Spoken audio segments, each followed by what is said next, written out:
कविता है आज थका हिय हारिल मेरा। बेटे ये कविता सच्चिदानंद हीरानंद वात्स्यायन अज्ञे, जिनको हम छोटे नाम अज्ञे से पुकार लेते हैं, उनकी ये कविता है।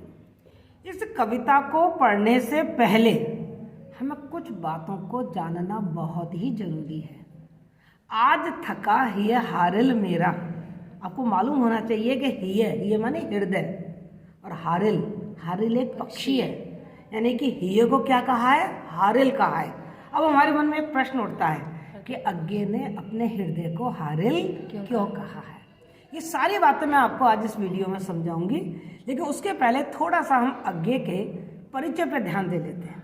यदि आपको अज्ञे का पूरा डिटेल परिचय चाहिए तो मैं अज्ञे के साहित्यिक परिचय और उनकी काव्यगत विशेषताओं पे एक वीडियो बना चुकी हूँ। उसका लिंक मैं आपको वीडियो में आई बटन में डाल दूंगी, आप वहाँ से उसको पढ़ सकते हैं। लेकिन इस कविता को पढ़ने से पहले हमको अज्ञे के एक जुझारू जो उनको व्यक्तित्व था ना, उस व्यक्तित्व के बारे में मालूम होना चाहिए कि आखिर जो अज्ञे है वो कितने संघर्षशील व्यक्तित्व के धनी थे। इस कविता को पढ़ के क्या लग रहा है, आज थका ही हारिल मेरा, ऐसा लग रहा है कि जैसे कोई अज्ञे हार गए हो।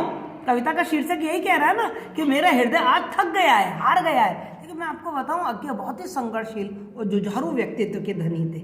मतलब यदि आप अज्ञे की बात करो, मैं केवल वो दो चार चीजें बताऊंगी। अज्ञे क्रांतिकारी जो भगत सिंह, चंद्रशेखर, इनके साथ मिले हुए थे। और आप देखो अंग्रेजों के विरुद्ध इनके मन में इतना रोष, इतनी क्रांति थी, इन्होंने अंग्रेजों के विरुद्ध बम बनाए और बम बनाते हुए पकड़े गए, भाग गए, लेकिन बाद में पकड़े गए और इन्होंने जेल यात्रा की। उसके बाद आप ये देखो, जबकि इनका जन्म एक बहुत ही मतलब संपन्न और प्रतिष्ठित और अच्छे घर में होता, इनके पिता बहुत ऊंची सर्विस पे काम करते थे पुरातत्व विभाग में, लेकिन इनका मन अपने देश के प्रति और एक मन में एक क्रांतिकारी विचार थे इनके अज्ञे के मन में। उसके बाद इन्होंने जेल यात्रा की और जेल यात्रा करने के बाद ये सेना में भर्ती हो गए। मतलब इतना इनके अंदर संघर्ष था और समाज में जो विसंगतियां थी और जो विडंबनाएं थी उनके विरुद्ध इनके मन में इतना आक्रोश था। तो शुरू की जो इनकी कविताएं यदि हम पढ़ते हैं तो उस कविताओं में हमको कहीं ना कहीं छायावादी शैली की झलक दिखाई देती है ना। उनका जन्म 1911 में हुआ है और हम जानते हैं जो छायावादी कविता है वो 1920 के बाद परवान चढ़ती है। तो इनकी जो शुरू की कविता है उसमें हमें छायावादी शैली, थोड़े रहस्यवाद दिखाई देता है। इस कविता को भी जब हम पढ़ेंगे ना तो इस कविता में भी हमें रहस्यवाद की झलक दिखाई देती है। पर अज्ञे का जो रहस्यवाद है वो छायावाद के रहस्यवाद से बहुत अलग है। अज्ञे ने साफ साफ लिखा है कि मेरा जो रहस्यवाद है वो ईश्वर की तरफ उन्मुख नहीं होता है। मेरा जो रहस्यवाद है, मेरी जो अनुभूति है, मैं जिससे प्रभावित होता हूँ वो अपने अंदर की, मेरे अंदर एक आत्मिक शक्ति है, मैं अपने अंदर की शक्ति से प्रभावित हूँ। और अंदर की उस जो मेरी अंदर की जो शक्ति है, जो आत्मिक शक्ति है, उस शक्ति की रहस्यात्मकता के पर्दे को खोलकर मैं उससे तादात्म्य स्थापित करना चाहता हूँ। तो इनकी ये रहस्यात्मकता हमको यहाँ देखने को मिलेगी। तो पहली बात तो आप थोड़ा सा अज्ञे के व्यक्तित्व को आपने देखा कि वो हारने वाला व्यक्तित्व नहीं है। उसकी कविता में जो लिख रहा है आज थका ही है हारिल मेरा, तो वो हारने वाला व्यक्तित्व तो नहीं है। अंत तक उन्होंने संघर्ष ही किया। 1987 में उनकी मृत्यु होती है, लेकिन कभी भी उन्होंने हारने जैसा काम नहीं किया। और जब हम पूरी कविता पढ़ेंगे ना तो हम यही देखेंगे कि अंत तक कवि संघर्ष के लिए प्रेरित कर रहा है। अंत तक कभी थककर बैठने की कोशिश ही नहीं कर रहा, वो अंत तक संघर्ष कर रहा है, जीवन जीने में विश्वास करता है। बड़ा आस्तिक दर्शन हमको इसमें देखने को मिलेगा। अब इस कविता को पढ़ने से पहले हम थोड़ा सा हारिल पक्षी की विशेषता पता कर लें, क्योंकि कवि ने अपने हृदय को हारिल क्यों कहा है, ये प्रश्न हमारे मन में उठता है ना। तो हारिल एक पक्षी है, कबूतर जाति का पक्षी है। उसके जो पैर होते हैं पीले होते हैं, खुद का पूरा शरीर हरा रंग का होता है, इसलिए इसका नाम हारिल रख दिया है। लेकिन इस पक्षी की विशेषता क्या है, इसको देखो आप। ये पक्षी कभी भी जमीन पर पैर नहीं रखता, सबसे बड़ी विशेषता है। ये कभी जमीन पे पैर रखता ही नहीं है, आसमान में उड़ता रहता है। और जब आराम करने के लिए जमीन पे आता भी है तो जमीन पे पैर नहीं रखेगा, इसके पैरों में एक लकड़ी होती है, उस लकड़ी को ये कस के पकड़े रहता है और उस लकड़ी को ही जमीन पे रख के उस लकड़ी पर ही पैर रखेगा, जमीन पर पैर नहीं रखेगा। ये इस पक्षी की खासियत है। तो कभी भी अपने हृदय को हारिल कह रहा है। क्यों कह रहा है, मैं कभी थक कर नहीं बैठूंगा। जमीन पर पैर रखने का मतलब क्या है, थक कर बैठ जाना। तो वो कह रहा है कि आज थका ही है हारिल मेरा, मेरा जो हारिल हृदय है वो आज थका है, लेकिन मैं जमीन पर पैर नहीं रखूंगा। हारने का मतलब क्या है कि मेरे जीवन में काफी निराशाएं हैं, मेरे जीवन में संघर्ष है, मुश्किल है, बाधाएं हैं, पर मेरा हृदय तो क्या है, हारिल। और वो हारिल जमीन पर पैर तो नहीं रखता, वो तो आसमान में उड़ता रहता है, वो तो चैन से बैठने वाला व्यक्ति नहीं है। तो अज्ञे अपने लिए भी कह रहे हैं मैं भी चैन से बैठने वाला व्यक्ति नहीं हूं, मैं भी संघर्ष और बाधाओं से हारने वाला व्यक्ति नहीं हूं, मैं भी कर्मशील हूं। हमेशा उड़ते रहना किसका प्रतीक है? कर्मशीलता का प्रतीक है। तो यहां इस कविता में हमको कवि की रहस्यात्मकता दिखेगी कि वो एक अदृश्य शक्ति के प्रेम में अपने आप को किस तरीके से समर्पित कर रहा है, और साथ ही इसमें हमको कवि की रोमानियत भी मिलेगी कि वो अपनी प्रिय से, अपनी प्रिया से क्या प्रार्थना कर रहा है, क्या उससे आकांक्षा है अपनी प्रिया से कवि की, वो सब हम इस कविता में देखने के चलते पढ़ें। अच्छा, पढ़ने से पहले जब मैं इसमें काफी कठिन शब्द होंगे क्योंकि तत्सम शब्दावली है, प्रतीकात्मक शैली है। शैली कैसी है? प्रतीकात्मक, क्योंकि हारिल किसका प्रतीक है? उनके हृदय को, और देखो ये हारिल रूपक अलंकार, ये को क्या कह दिया? हारिल, है ना, और प्रतीकात्मक शैली है। तो जब मैं पढ़ती जाऊंगी तो आपको इनके जो कठिन शब्द बीच में आएंगे उनको मैं समझाती जाऊंगी। आप अपनी कॉपी में उन कठिन शब्दों को नोट भी करते जाना, जिससे आपको दिक्कत नहीं हो दोबारा से इस कविता को रिवाइज करने में। अभी ध्यान से सुनो। इस सूखी दुनिया में प्रियतम मुझको और कहाँ रस होगा। प्रश्न किया है अपने आप को, अपने प्रिया से प्रश्न किया है। प्रियतम माने जो उसका प्रिय है। अब देखो यहाँ प्रिय, मैं जैसा कह रही हूँ ना, दो अर्थों में प्रिय है। एक तो वो प्रिय है जो अनंत है, जो अविनाशी है, जो इस सृष्टि का कर्ता है, और एक प्रिय उसका लौकिक प्रिय है। तो क्योंकि मैंने कहा इस कविता में रहस्यात्मकता है, तो हम इस प्रिय को उस अलौकिक प्रिय के बारे में भी संकेत कर सकते हैं कि इस सूखी दुनिया में प्रीतम मुझको और कहाँ रस मिलेगा। इस सूखी दुनिया में, दुनिया को सूखी क्यों कहा है? कि ये दुनिया बड़ी नीरस है, ये दुनिया बड़ी स्वार्थी है, इस दुनिया में प्रेम नहीं है। सूखी का मतलब क्या होता है? प्रेमहीन, भावहीन। ये जो दुनिया है वो भावहीन है, इस दुनिया में कहीं प्रेम नहीं है। और कितनी बड़ी सच्चाई, कितनी बड़ी यथार्थ की बात कही है। देखो ये जो कविता है ना, ये अज्ञे की 1946 में इत्तेलम करके एक कविता संग्रह प्रकाशित हुआ था, उसमें इस कविता का जिक्र है, उसमें ये कविता छपी हुई है। तो कवि अपने अनुभवों के आधार पर कह रहा है कि इस सूखी दुनिया में, ये दुनिया भावहीन है, इस दुनिया में प्रेम नहीं है। और कितना यथार्थ है बेटा, प्रेम तो बड़ा मुश्किल से मिलता है। इस दुनिया में सबसे कठिन चीज क्या है? प्रेम प्राप्त करना ही है। तो कवि का अपना अनुभव है कि ये दुनिया भावहीन है, ये दुनिया प्रेमहीन है। इस सूखी दुनिया में प्रियतम मुझको और कहाँ रस होगा, मतलब इस दुनिया में मुझे और कहाँ प्रेम मिलेगा, मुझे कहाँ आनंद मिलेगा। यानी कि अज्ञे यहाँ अपने हृदय की स्थिति को स्पष्ट कर रहे हैं कि मैं प्रेम का प्यासा हूँ, प्रेम का आकांक्षी हूँ, मैं आनंद चाहता हूँ, सुख चाहता हूं, पर इस दुनिया में मुझे कहीं प्रेम और कहीं भी रस और आनंद की प्राप्ति नहीं हो रही, इसलिए मैं तुम्हारे शरण में आ गया हूं। और कहां रस होगा? भाव स्पष्ट है कि मैं कहीं और नहीं जा सकता, मैं तुम्हारे पास ही आऊंगा। ईमानदारी से बताइए, जब हम बहुत दुखी होते हैं तो हम कहाँ चले जाते हैं? ईश्वर की शरण में चले जाते हैं, और हम कहते हैं ए ईश्वर, तेरे बिना हमको और कहाँ आश्रय मिलेगा, मैं तो तेरे आश्रय में ही आ गया हूं। तो इस सूखी दुनिया में प्रियतम मुझको और कहाँ रस होगा। जो हमको सबसे ज्यादा प्यारा है उसी के पार तो हमको प्यार मिलेगा।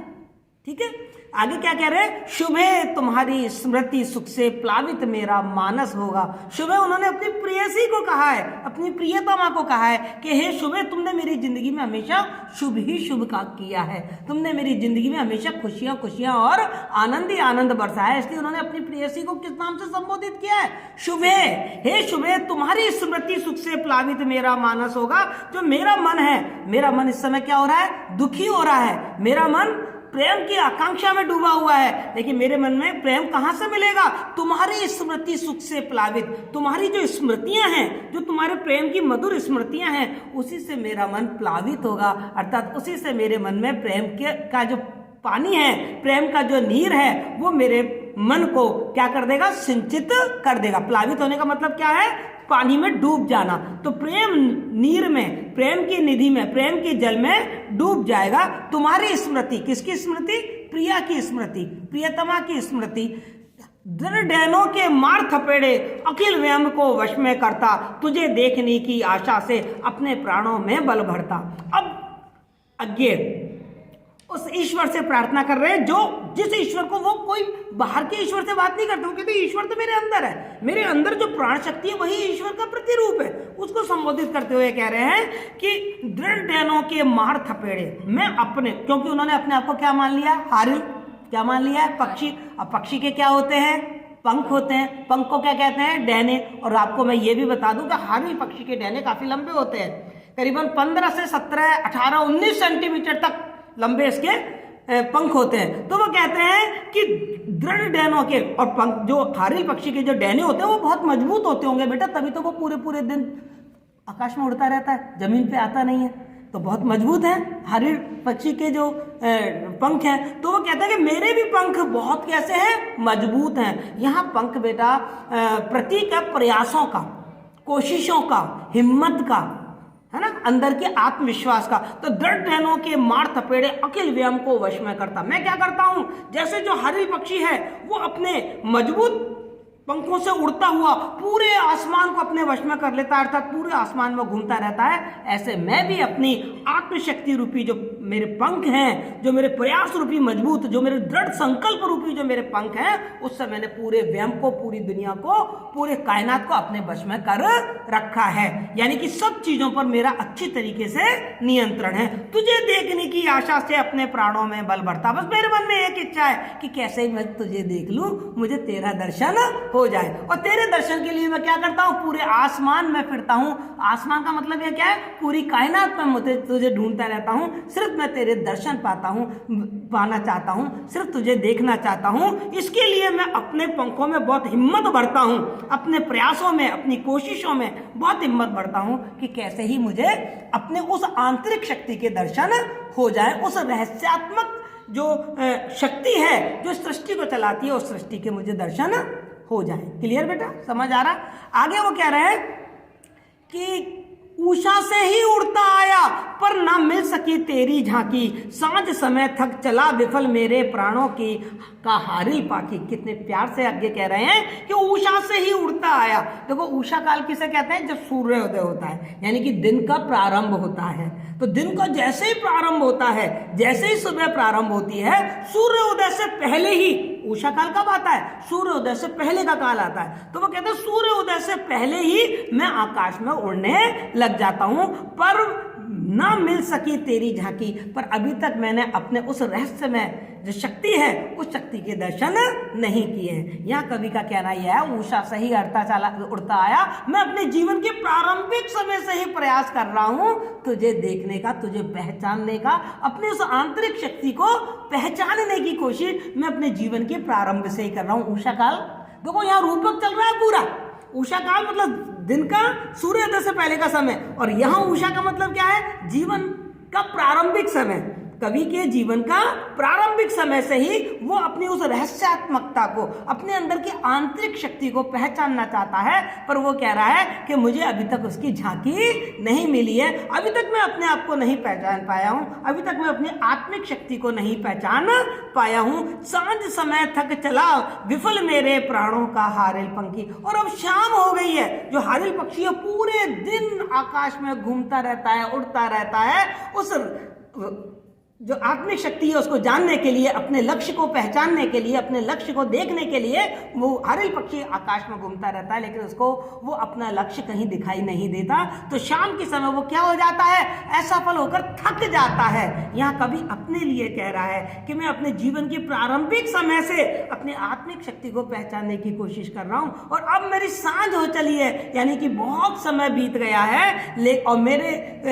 प्राण व्याकुल हो गए हैं, थक गए हैं, लेकिन अभी तक भी मुझे उस आत्मिक शक्ति का बोध नहीं हुआ है। और मेरा जो मन है, मन रूपी जो हारिल पाखी है, वो विकल मेरे प्राणों का हारिल पाखी। फिर देखो, प्राणों का हारिल पाखी, मेरे जो प्राण है, हारिल रूपी जो मेरा पक्षी है, हारिल रूपी जो मेरे प्राण है, वो व्याकुल हो गए हैं, लेकिन मुझे आत्मबोध नहीं हुआ है कि मैं क्या हूं।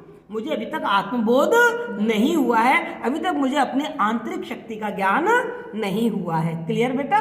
तो देखो, मेरे प्राणों का हारिल पाखी, मेरे जो प्राण है वो हारिल पक्षी की तरह हैं, और मेरे हारिल पक्षी को, मेरे जो प्राण है वो व्याकुल हो गए हैं, लेकिन मुझे अभी तक आत्मबोध नहीं हुआ है।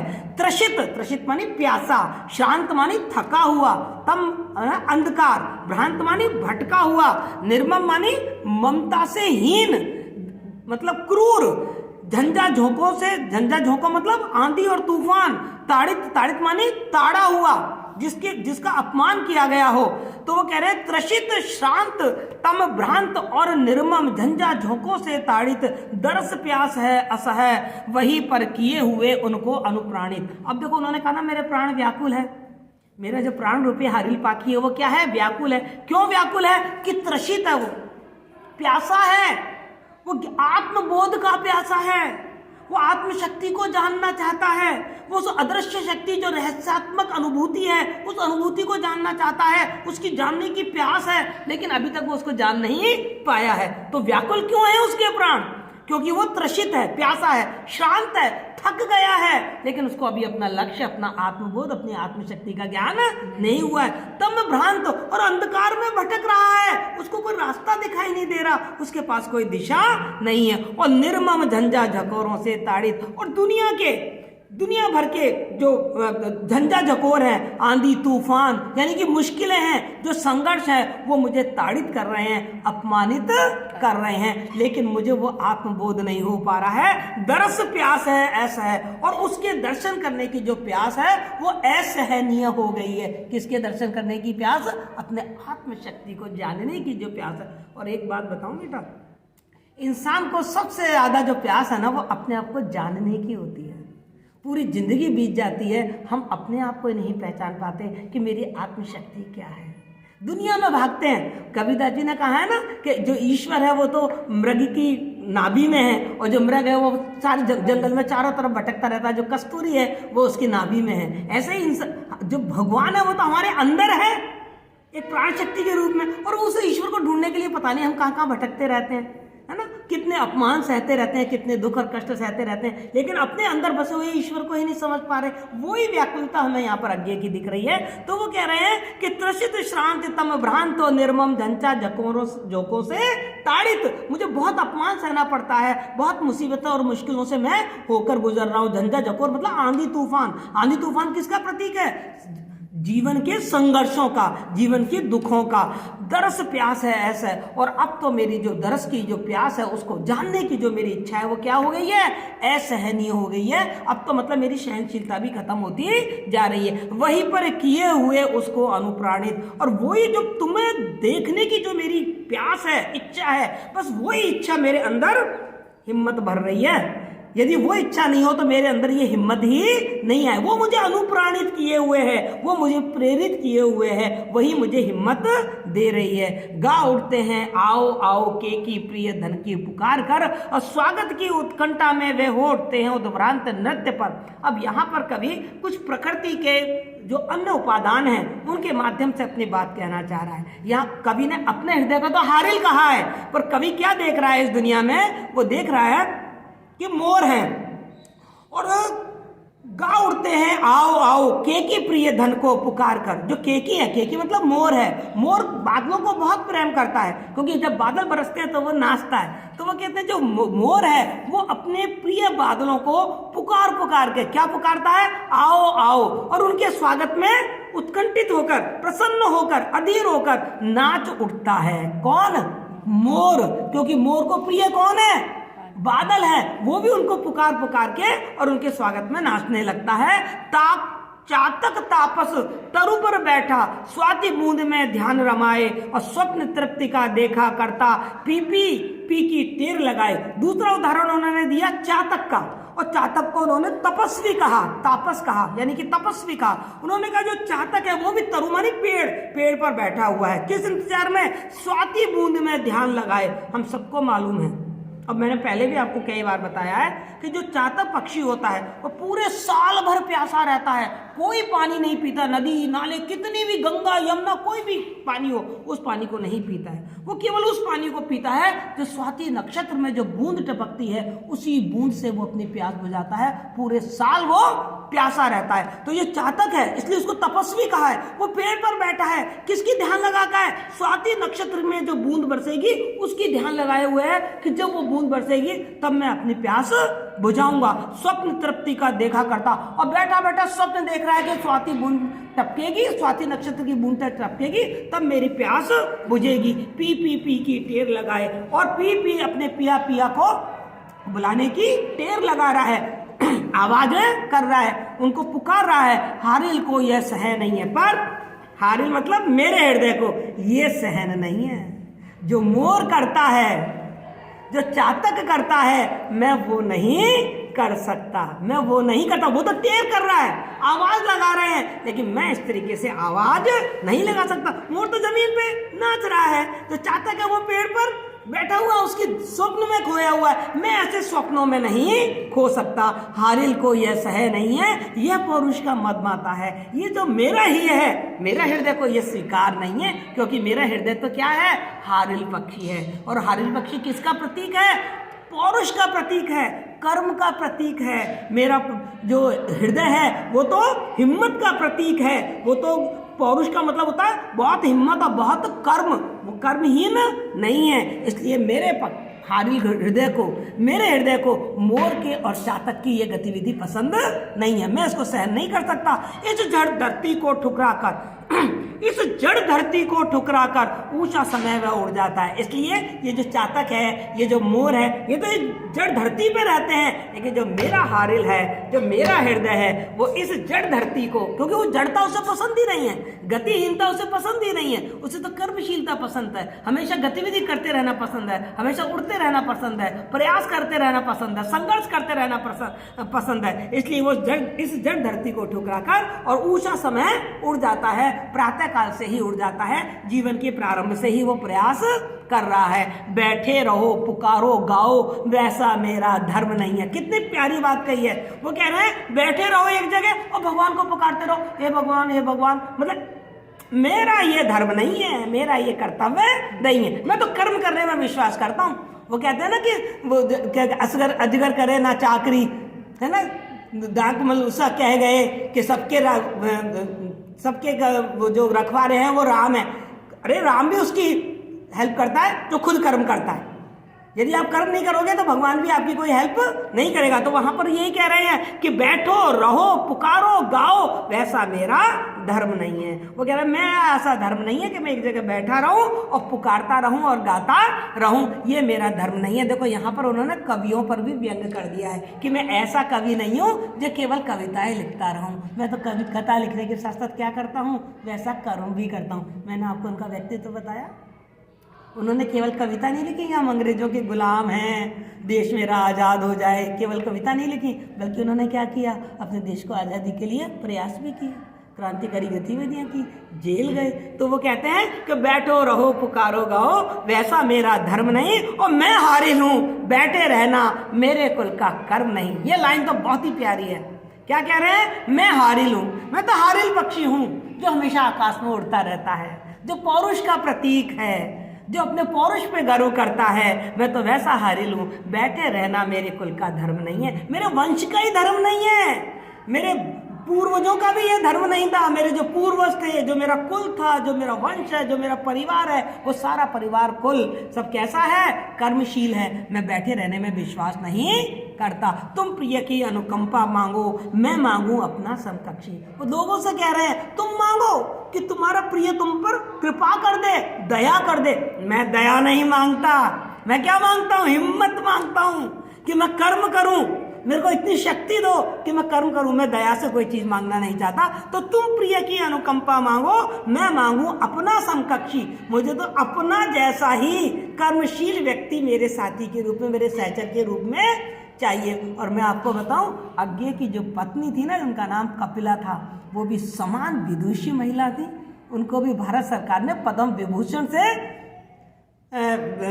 पुरस्कृत किया था। और उन्होंने हर जवाहरलाल नेहरू, इंदिरा गांधी, राजीव गांधी सबके साथ में जबरदस्त काम किया था। तो वो ये कह रहे हैं कि तुम प्रिय की अनुकंपा मांगो, तुम लोग दया मांगो अपने प्रिय की, कि तुम्हारा प्रिय तुम पे दया कर दो। मैं तो मांगू अपना समकक्षी, मुझे तो अपने जैसा ही विद्वत, अपने जैसे ही संघर्षशील साथी सहचर चाहिए, साथ साथ उड़ सकने वाला एकमात्र वह कंचन पक्षी। मुझे तो वो कंचन पक्षी चाहिए जो मेरे साथ उड़े, जो मेरी भावनाओं को समझे, जो मेरे संघर्ष में मेरा साथ दे। ऐसा सहचर, ऐसा साथी मुझे चाहिए। यो कहता उड़ जाता हारिल, लेकर निज भुजबल का संबल। ये कहता हुआ मेरा जो ये हारिल है, जो मेरा हृदय है, जो मेरा हृदय रूपी हारिल है, इस हिम्मत को लेकर और फिर आकाश में उड़ जाता है, फिर अपना काम, फिर अपना संघर्ष करने लग जाता है। किंतु संध्या आती है, आखिर भुजबल है कितना, लेकिन फिर शाम हो जाती है। शाम हो जाती है तो मेरा जो हारिल है, मेरा जो हृदय है, वो थका थका महसूस करता है। आखिर कितनी हिम्मत वो जुटाए, वो इतनी हिम्मत करके आकाश में उड़ता प्रयास करता है, लेकिन शाम होते ही वो फिर थक जाता है। लेकिन एक खास बात है हारिल की, शाम होते ही वो थक जाता है और लकड़ी पर बैठकर आराम कर लेता है, लेकिन सुबह होते ही, सूर्योदय से पहले ही फिर वो उड़ जाता है और प्रयास करने लगता है। कोई गाता किंतु सदा मिट्टी से बना बना रहता है। यहाँ कवि कह रहा है कि दूसरे कवियों पर की बात कर रहा है। वो कह रहा है कोई गाता है किंतु सदा मिट्टी से बंधा रहता है, मतलब वो बंधनों में बंधकर ही वो अपने गीत गाता है। मुझे बंधन पसंद नहीं है, मैं तो खुले आसमान में उड़ने वाला हारिल पक्षी हूँ। कोई नवचारी पर पीड़ा भी चुप होकर ही सहता है। कवि कहता कोई नवचारी, कुछ लोग हैं जो नवचारी हैं, आकाश में विचरते हैं, स्वप्न देखते हैं, पर पीड़ा भी चुप होकर ही सहता। पर वो क्या करता है, पीड़ा को चुपचाप सहता रहता है। और मैं पीड़ा को चुपचाप नहीं सहता। क्रांतिकारी थे वो, तो जो पीड़ा होती थी उसको व्यक्त कर देते थे। चातक है, केकी है, संध्या को निराश ही सो जाते हैं। वो चातक और केकी, बेटा ये भी प्रतीक है। चातक और केकी कैसे व्यक्तियों के, जो अकर्मण्य हैं, जो केवल सपनों में जीते हैं, जो पूरा संघर्ष नहीं करते हैं, उसके प्रतीक है ये चातक और केकी कवि की कविता में। तो वो कहते हैं जो चातक है, जो केकी है, जब वो केकी पुकारता है बादल को, नाचता है, और जब बादल नहीं बरसते तो वो क्या करता है, रात को चुपचाप सो जाता है। और जो चातक है उसको भी जो स्वाति नक्षत्र में पानी नहीं बरसता तो वो भी प्यासा सो जाता है। हारिल है, उड़ते उड़ते ही अंत गगन में खो जाते हैं। लेकिन जो हारिल पक्षी है उसको जब अपना लक्ष्य ना मिले तो वो तो उड़ता उड़ता गगन में ही खो जाएगा, वहीं पर ही समर्पण कर देगा, पर जमीन पर नहीं आएगा। यानी कि अपने प्रयासों को रोकेगा नहीं, रुकता नहीं है, कर्महीन नहीं होता है। कोई प्यासा मर जाता है, कोई प्यासा जी लेता है। कुछ लोग ऐसे हैं जो प्यासे मर जाते हैं, बिना अपनी इच्छा को पूरे किए हुए, बिना अपने लक्ष्य को प्राप्त किए हुए, बिना अपनी सफलता को प्राप्त किए हुए वो मृत्यु को प्राप्त हो जाते हैं। और कोई प्यासा जी लेता है, और कोई असफल होकर ही अपना जीवन जी लेता है। अगे अब दुनिया की बातें कर रहे हैं कि दुनिया में सब तरीके के लोग हैं। कुछ लोग ऐसे हैं जो असफल होकर मर जाते हैं, कुछ लोग ऐसे हैं जो असफलता के साथ ही जीते रहते हैं, और कोई परे मरण जीवन से कड़वा प्रत्यय पी लेता है। और कोई व्यक्ति ऐसा है जो जीवन और मरण के जो कड़वे कड़वे अनुभव हैं, उन अनुभवों को भी पी लेता है। आज प्राण मेरे प्यासे हैं, हाँ आज थका है हारिल मेरा। वो कहते हैं लेकिन मेरे प्राण आज बहुत प्यासे हैं। मैं उस आंतरिक शक्ति का आत्मबोध करना चाहता हूँ, उसे जानना चाहता हूँ। और आज मेरा जो हारिल ये है वो क्या हो गया है, आज थका ही है हारिल मेरा। आज मेरा जो हृदय रूपी जो हारिल पक्षी है वो थक गया है। आज अकेले ही उसको इस अंधियारी संध्या ने घेरा। मैं अकेला हो गया हूँ और मेरे चारों तरफ क्या है, अंधियारी संध्या है। और उसको हारिल पक्षी को इस अंधियारी जो शाम है उसने घेर लिया है। अर्थात मेरे हृदय में बहुत निराशा का अंधकार आ गया है। मुझे उतरना नहीं भूमि पर, तब इस सुने में खोऊंगा। देखो फिर भी इतना कुछ हो गया है कि उसका हृदय, जो हारिल हृदय है वो थक गया है, वो अंधकार में घिर गया है। लेकिन फिर भी कभी क्या कह रहा है, मुझे उतरना नहीं भूमि पर, तब इस सोने में खोऊंगा। मुझे फिर भी इस भूमि पर नहीं उतरना है, यानी कि मुझे फिर भी कर्म करना बंद नहीं करना है। मैं नहीं ठहरना चाहता, मैं नहीं रुकना चाहता, और तब इस सोने में खोऊंगा। मैं इस सोने में खो जाऊंगा पर कर्म करना बंद नहीं करूंगा। धर्म नहीं है मेरे कुल का, थक कर मैं क्यों रोऊंगा। मेरे धर्म का तो कुल ही ये धर्म ही नहीं है, मेरे कुल का, मेरे वंश का, मेरी आत्मा का ये संस्कार ही नहीं है कि मैं थक जाऊं और थक कर मैं रोने लगूं।